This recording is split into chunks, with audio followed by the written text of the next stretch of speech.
Today, ladies and gentlemen, we're talking about fantasy football sleepers, the guys that deep in your drafts are going to win you your fantasy football leagues. My name's Cam.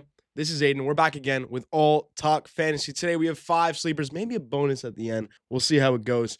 Let's dive right into it. This is a guy who I'll start off with my first sleeper. We're kind of on the same page here. I think I've convinced you over the last couple episodes. If you want to check out all the episodes, they're in a playlist on my profile, and subscribe while you're down there. It's Calvin Ridley. He's the wide receiver one on this Tennessee offense. He is a brand new quarterback, yada, yada, yada. Let's go into the deep dive stats. He had 64 receptions last season with 1,017 yards, 4 touchdowns. 4 touchdowns, but a 1,000-yard receiver in the 6th or 7th round, I feel like that's great value. Personally, not a huge fan, but I don't know. I think actually I'm in a league and I just drafted him, so maybe you're rubbing off on me a bit. But let me try to convince you a little bit more. All right, last season he averaged 15.9 yards per catch, pretty much mid average. But in week 7 and forward with Will Levis at quarterback, he had 73 yards per game and finished as a wide receiver 34. Wide receiver 34. But when he's been healthy, when he's played 13 games or more each season, he's been a top 26, let's just say top 25 wide receiver, and he's being drafted right now as wide receiver 34.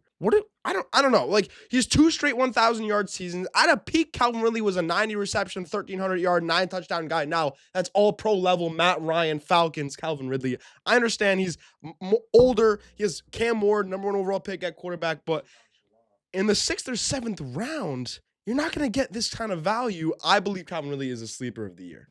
I could see it. I think it's one of those things that you'll have to see play out. And I really do think that there is a great shot he can boom, but I also think there's a great shot he can just bust. I very agree with you. I think there is a world where that offense is so bad and Cam Ward isn't the truth. When I want to be a Cam Ward believer, like, shows up at the facility at 5:30 a.m. He's working with his receivers. He's doing everything he can to live up to that number 1 overall pick. If it does suck, it's not his fault. It's just that the Titans are just a poverty franchise at this point. I agree. So I don't think it's Cam Ward's fault, and I think that it's just tough because you watch Titans games when you have to see those red zone clips, and Calvin Ridley's going off, or you don't see any clips of them because they're just so poor. Actually, you know what's funny?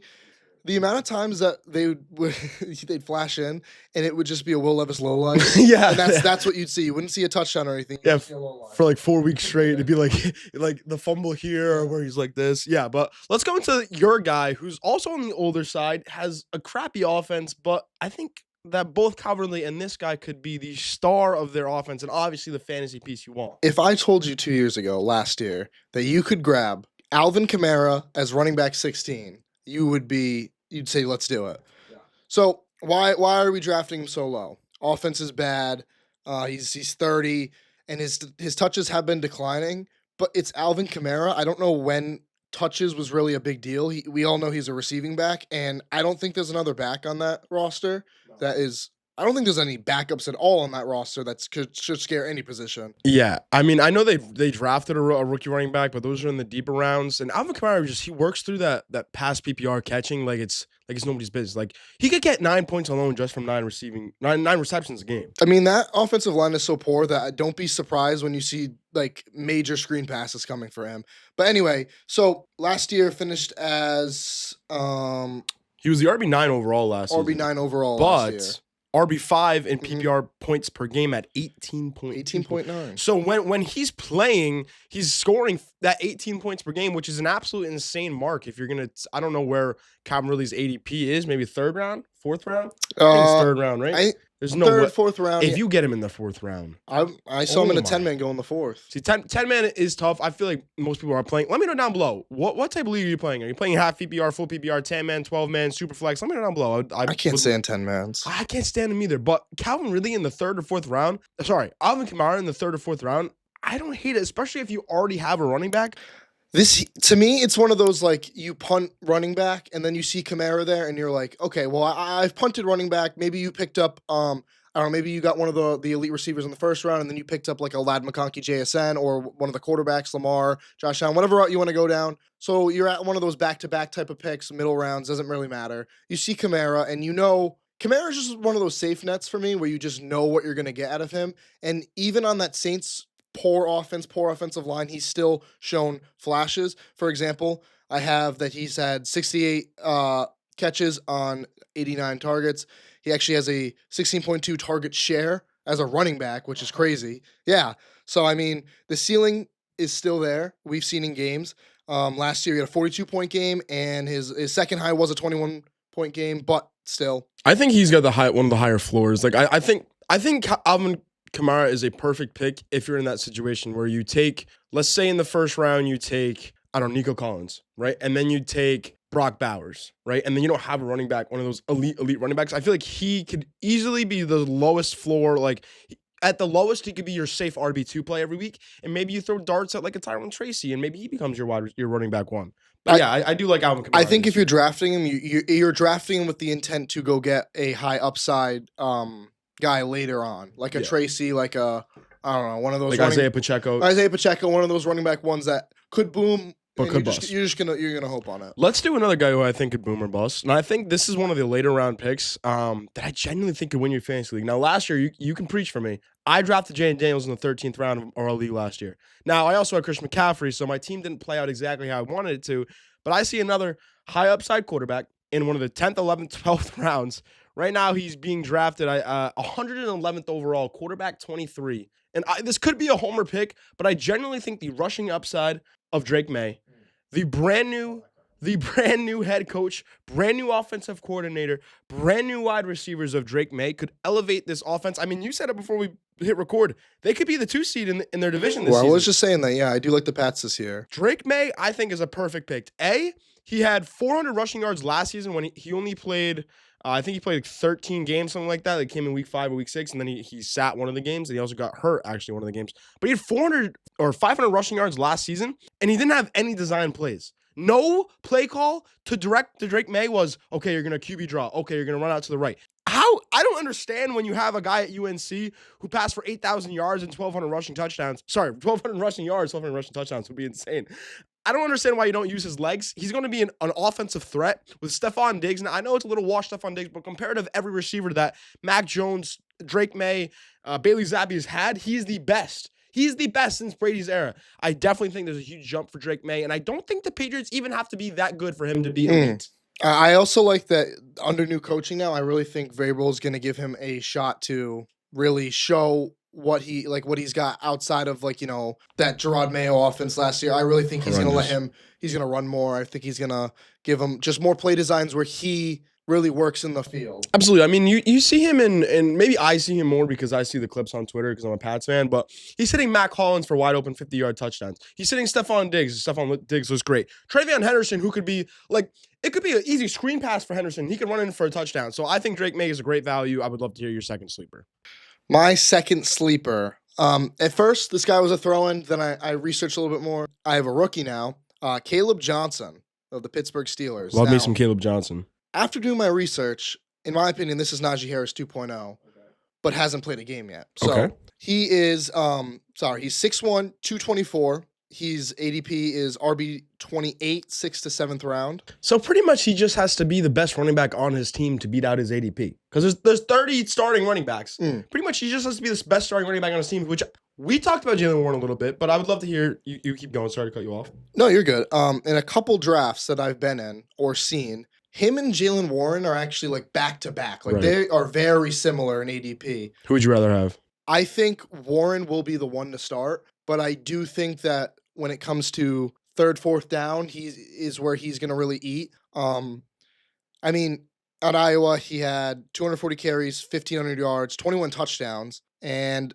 crazy stat here, 1,000 yards after contact. Third. Yeah, I have his efficiency and big play profile. It says excelled in breakaway percentage, 5th in all of college football, yak per attempt, 8th in college football, and elusive rating 14th in all of college football. I think this kid could be like a big play machine. Yeah, that's what I'm thinking. That's what I'm hoping here because I think the Steelers are really going to look in a new direction this year. Dude, they need to. I mean, they've just been abysmal for the last how many years? How many years have they just been right above that 500 mark that they need a big play guy? I know they got DK, but this guy in the flat, I feel like he could be somewhat of what we've seen Jahmyr Gibbs and Chase Brown do last year. I'm not comparing. He's got the size for it. He does, and I think he has the size to have the goal line worker that Jalen Warren doesn't have. So I'm in on Caleb Johnson, especially. I feel like what his ADP is going as a 28th RB overall. I feel like he could definitely beat that out.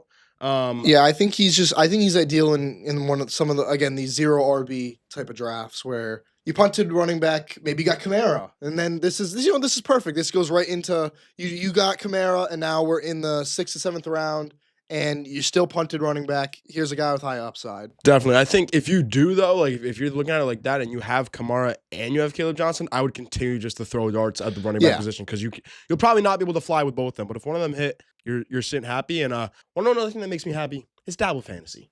Should we tell the viewers about Tell them about Dabble Dabble Fantasy. Dabble Fantasy is the best DFS app. If you don't know a DFS app, you pretty much take more or less on your favorite athletes or whoever player that you think is going to go off that week, that season, etc. Right now, they have NFL season-long projections. So they have quarterbacks passing yards, they have receiving yards, they have running back rushing yards. As you can see right here, I made my own. And you can honestly go on the Dabble app right now, and if you use code AllTalkSports, you get a free $10. I'm not saying you have to deposit 10 to get 10 back. You literally sign up, use code AllTalkSports, you get a free $10. And pretty soon, little birdie told me that they might go to $25 free. So we'll see. But right now, on Dabble Fantasy, they have season-long plays. They have MLB. I did one last night. They got WNBA, they have golf, they have UFC, everything that you need, Dabble Fantasy has. I cannot wait for the football season. Every week, we're even going to have a picking show where we pick more or less. I'm pumped for it, and I think it's time to go into our next sleeper. My last sleeper. You know what? We're going to do an extra one. We're going to do even. So 3 for me, 3 for you. The guy I've been talking about, the man who's going to win you your league in the 7th round of your fantasy draft, his name is David Njoku. David Njoku. Another one of you guys. Another one of my guys. I genuinely think that he could have the same impact to your fantasy team as George Kittle. I definitely think he could have the same impact to your fantasy team as a Sam Laporta, as a TJ Hawkinson. This dude is going to ball with Joe Flacco under center. And I don't even care that he, might have quarterback play. Maybe he'll play with 4 different quarterbacks this season. He's quarterback proof. He's played for the Browns his whole career. This dude's been an absolute beast. I gotta rattle some stats off of David Njoku. Last season, in just 11 games, he has 64 receptions for 500 yards, 5 touchdowns, 100 targets. Finished as tight end 4 in fantasy points per game at 14. If you can get 8 fantasy points out of your tight end, you are smiling on Sunday night. But last season, he also ranked 3rd in all of tight ends in expected fantasy points per game. So if the quarterbacks got it there, he was balling. I mean, he's had Joe Flacco 2 years ago. He then had Jameis Winston. Now he's back to Uncle Joe. I'm super excited about David Njoku. I think the value is there. Like, if you do not draft Brock Bowers, in my opinion, don't draft another tight end until David Njoku. They're not worth it. No, unless Laporta falls, which sometimes he does, but I've never done it. I've never I've either got an elite tight end, like I've either got Travis Kelce or not drafted one at all. So I would be totally fine getting David Njoku, and do not draft the backup tight end, by the way. If you're brand new to fantasy, don't do it. You can play the waiver wire. If this guy breaks his leg, there's always another guy in the waiver wire. So I'm in on David Njoku. I think I've sold them all I can. I would love to hear your last sleeper. All right. One of my guys in the NFL and one of your guys from college. Yes, sir. Is my boy. Keon Coleman. Love him. Sell me, baby. I am a big fan of Keon Coleman. When he got drafted to the Bills, I really thought he was going to make more of an impact than he did last year. Here's my thinking. They didn't add any more offensive weapons for the most part. Pretty much. They added Josh Palmer. Yeah, but Josh Palmer, you know what you're getting. Exactly. It's not like they got a 1A. Yeah. There's no 1A on this team, but using a second in the NFL draft, 2nd round pick 33 overall, yeah, that's high draft capital for a receiver like Keon Coleman. They waited on him too. I mean, he could have been a 1st round pick. He was right around. It was like Ladd McConkey, Keon Coleman, and Jalen Polk got drafted within this 5-pick bunch. And I just think that Keon Coleman is due for a breakout year. I mean, we've all seen his size, 6'4", 215. He is gigantic, and he plays like it too. Like, he can go up and catch that ball. And he is wide receiver 49 ADP, which is insane to me because that means you could get him in the 10th or 11th round. And if you are just throwing darts at the dartboard now, this is a sleeper for you.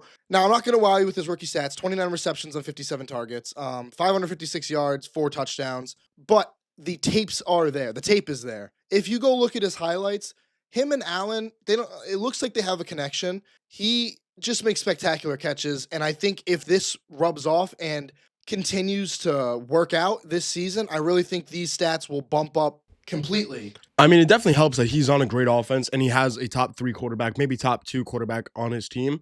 And I think that, he is due for a jump. Like I definitely think he's due for jump. Like all these second year guys like Keon Coleman, Roma Dunze. I mean, Lab McConkey was an elite player last season. I think he'll be an elite player this season as well. I'm excited to see what they got. I think one of them, obviously, like you're way better your second year than your rookie year. Hopefully. But Keon Coleman's got the size, he's got the offense, he's got the offensive coordinator, and he doesn't have the like target share around him to be taken away. So that's our 5-6 sleepers. Honestly, let me know down below your sleepers. I would love to hear your thoughts, and maybe we'll put it in the next episode. If you guys stayed it for this long, make sure to subscribe for more. We're doing mock drafts, all up to your fantasy football drafts. I know it's getting late, so we're gonna be pumping out these videos, do rankings, etc. Everything you need for fantasy football, we got. Subscribe for more. Peace.